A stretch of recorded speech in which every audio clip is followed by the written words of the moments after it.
ओ भाई what the hell is going on man. मतलब इतना तगड़ा नेल बाइटिंग मैच जिसे आप कहोगे कि गुजरात टाइटंस जिस मैच में एकदम ऊपर लेवल से नीचे तक मिडल तक एकदम इकसार चल रही थी, मतलब उन्होंने कोशिश ही नहीं की कि पावर हिटिंग करी भी जाए और दिखाया जाए मुंबई इंडियंस को कि हम पावर हिटिंग करके मैच भी जीत सकते हैं। नहीं भाई, गुजरात टाइटंस बस एक चीज सोच के आई थी इस मैच में कि भाई हमें बस ये मैच जीतना है, चाहे किसी भी तरीके से जीत जाओ, क्योंकि हमारी तरफ से बॉलिंग जो है वो इतनी खास और सफल बॉलिंग हो गई है जो भाई 150 के अंदर ही इन्हें पैक कर दिया है मुंबई इंडियंस को। तो इसी कारणवश इन्हें गुजरात टाइटंस को इतना अपने ऊपर कॉन्फिडेंस था कि भाई हमें अगर हम प्यार प्यार से भी चलेंगे तो हमें कोई आगे तक दिक्कत आने वाली नहीं है। लेकिन अगर दिक्कत आई तो भाई वो बारिश के कारण आई थोड़ी सी, क्योंकि बिकॉज भाई एक ओवर उन्हें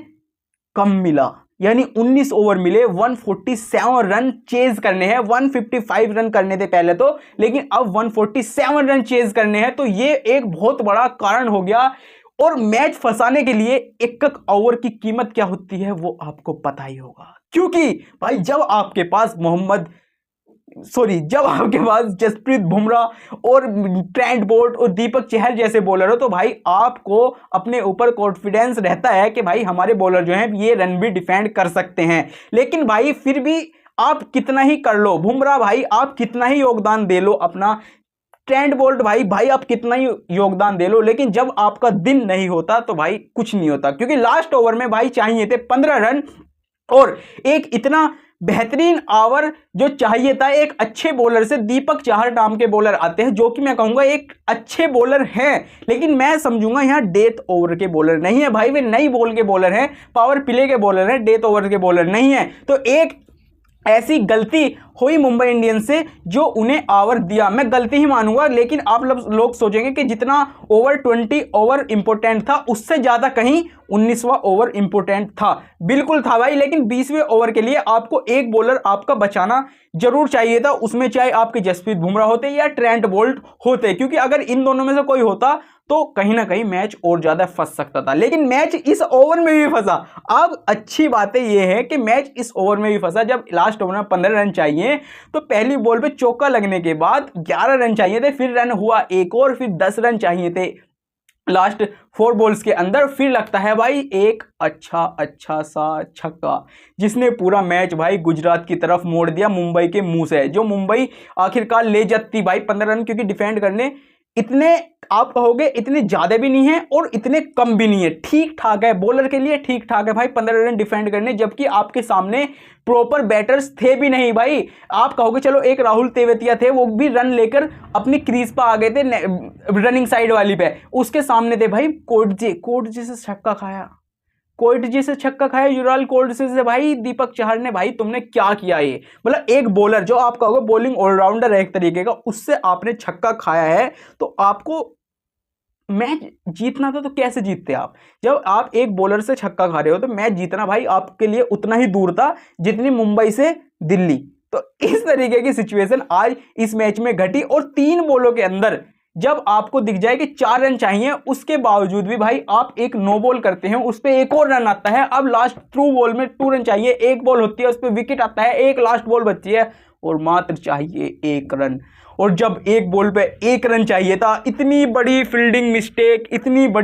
मिस्टेक जो हम मतलब देखना ही नहीं चाहते, और ऐसे फील्डिंग मिस्टेक्स के कारण ही भाई इस तरीके के मैच हारे जाते हैं। और फील्डिंग अगर अच्छी होती है तो मैच जीते जाते हैं, क्योंकि अगर देखो आज फील्डिंग दोनों टीमों की तरफ से ही गंदी हुई है। शुरुआत चाहे आप गुजरात से करो, पहले जब इनके पावर प्ले में एमआई खेल ली थी तो इन्होंने बनाए 56 रन 2 विकेट के नुकसान पर, 56 रन 2 विकेट के नुकसान पर बनाए। तो आप कहोगे कि ठीक ठाक स्कोर था, दोनों टीम ने अच्छा किया कि 2 विकेट्स इन्हें मिले और पावर प्ले में कुछ रन इन्होंने भी बटोरे भाई मुंबई इंडियंस ने। लेकिन भाई असली कारण तो फील्डिंग पर टिकता है ना, क्योंकि हम बात ही फील्डिंग की कर रहे हैं। क्योंकि फील्डिंग में भाई इन्होंने गुजरात टाइटंस वालों ने पावर प्ले के अंदर ही 3 कैचेस छोड़े जो कि इतने ही इंपॉर्टेंट थे गुजरात टाइटंस के लिए जितने मुंबई इंडियंस के लिए थे। क्योंकि अगर मुंबई इंडियंस अगर इनके 3 कैच ये पकड़ पकड़वा देती है अपने द्वारा, यानी आप कहोगे गुजरात पकड़ लेती ये तीनों कैच, तो कहीं ना कहीं भाई 5 विकेट मिल जाते हैं इन्हें पावर प्ले के अंदर, और जो कि एक टीम को नीचे लगाने के लिए यही बहुत है। जो 155 पे गाड़ी गई है इनकी, कहीं ना कहीं भाई वो 100 के आसपास में लटकी रह जाती, डगमगा जाती, क्योंकि 2 कैचेस भाई इसमें विल जैक्स के छूटे हैं, जो एक पहले ही ओवर में छूटा था दीपक चहर के, दीपक चहर के नहीं, मोहम्मद सिराज के पहले ओवर में छूटा था, और दूसरा कैच भाई छठे ओवर में छूटा था, शायद प्रसिद्ध कृष्णा का ओवर था शायद, हाँ प्रसिद्ध कृष्णा के ओवर में, और बीच में एक 5वें ओवर में भी कैच छूटा जिसमें स्काई का कैच छूटा जब वे 10 रन पे थे, फिर 35 रन बना गए। वहीं विल जैक्स को देखोगे भाई 0 बॉल के अंदर, यानी दूसरी बॉल में ही, अपने दूसरी बॉल पे कैच छूटता है उनका, और फिर भाई वो 50 करता है अपनी आईपीएल की सेकंड 50। तो आपको पता ही होगा फिर जब कैच छूट जाए और बैटर इतना खूब खेल जाए तो आपके लिए भी ये अच्छी बातें नहीं होती इस तरीके की। तो इस तरह का घटा, लेकिन फिर भी एमआई ने भाई अपना बैक किया अपने आप को 89 पर 2, यानी आप कहोगे कि इन्होंने थोड़ा अच्छा खेला, संभल के खेला, 6 ओवर से 10 ओवर के बीच बढ़िया खेल के आए। वैसे तो कहोगे आप पूरे 10 ओवर ही बढ़िया खेल रहे इन्होंने, क्योंकि भाई जब विकेट कैच पकड़ोगे जब भी तो विकेट गिरेंगे, अगर कैच ही नहीं पकड़ोगे तो विकेट कहां से गिरेंगे, तो यही सिचुएशन होती है भाई अपनी। तो इनका ऐसा घटा, लेकिन असली जो शुरुआत यानी असली जो कमबैक करती है गुजरात, वो करती है भाई 10 ओवर के बाद। 10 ओवर से 15 ओवर तक, आप कहोगे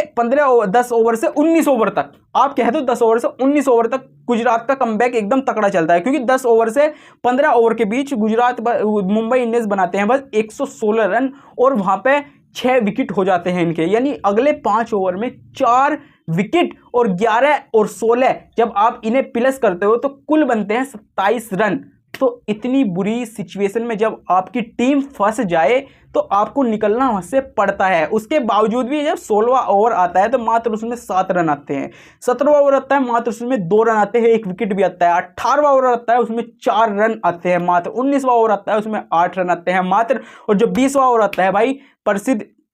कृष्णा का था, आई थिंक प्रसिद्ध कृष्णा ही का था, उसमें आते हैं 18 रन। जो अच्छी स्पेल प्रसिद्ध कृष्णा की जारी थी वो अच्छी खासी खत्म कर दी, क्योंकि प्रसिद्ध कृष्णा ने इस मैच में एक कहोगे आप बहुत अच्छी बॉलिंग करी है, क्योंकि अगर आप उनका पहला ओवर देखो तो उसमें इन्होंने दिए थे मात्र करीबन 16 रन, तो 16 रन आप कहोगे कि बहुत ज़्यादा दिए हैं। लेकिन नेक्स्ट जो सेकंड और थर्ड ओवर लेकर आए ये, उसमें शायद दोनों के रन मिलाकर शायद 3 या 4 के आसपास इन्होंने रन दिए थे। उसके बाद भाई पीटे फिर ये 18 अपने 20वें चौथे ओवर में, यानी अपनी टीम के 20वें ओवर में, जिसमें 18 रन दिए इन्होंने, और फिर इनकी जो सिचुएशन ऐसी बन गई एक जगह आके कि 37 रन दिए और 1 विकेट इन्होंने निकाला। तो आप कहोगे कि एक तरीके से अच्छी बॉलिंग कर रहा है लड़का, पर्पल कैप का हकदार है, तो क्यों है वो अपने आप को साबित भी करके दिखा रहा है हर मैच के अंदर ही कि विकेट्स भी लेता है, इकोनॉमिकल भी रहता है। आज थोड़ा ज़्यादा पिट गया क्योंकि भाई पहला और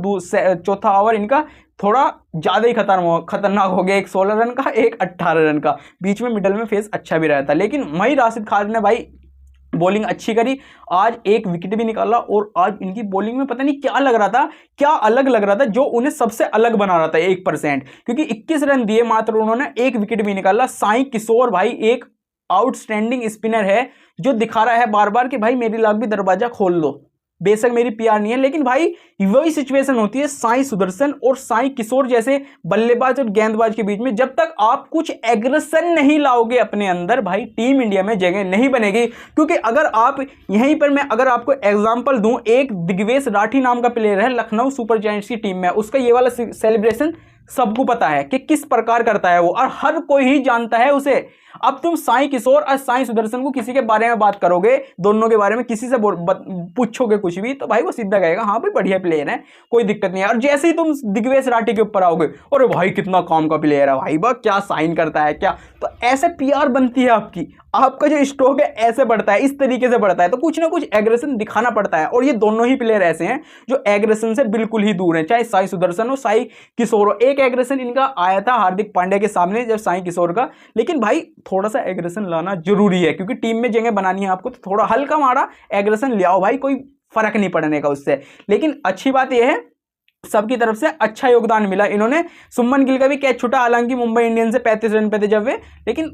फर्क क्या पड़ना था जब गुजरात टाइटंस एक तरफा जीत रही थी, लास्ट में आके अटक भी गई थी वो उसके कारण, डीएलएस के कारण, लेकिन उससे कोई फर्क नहीं पड़ता। इसमें भाई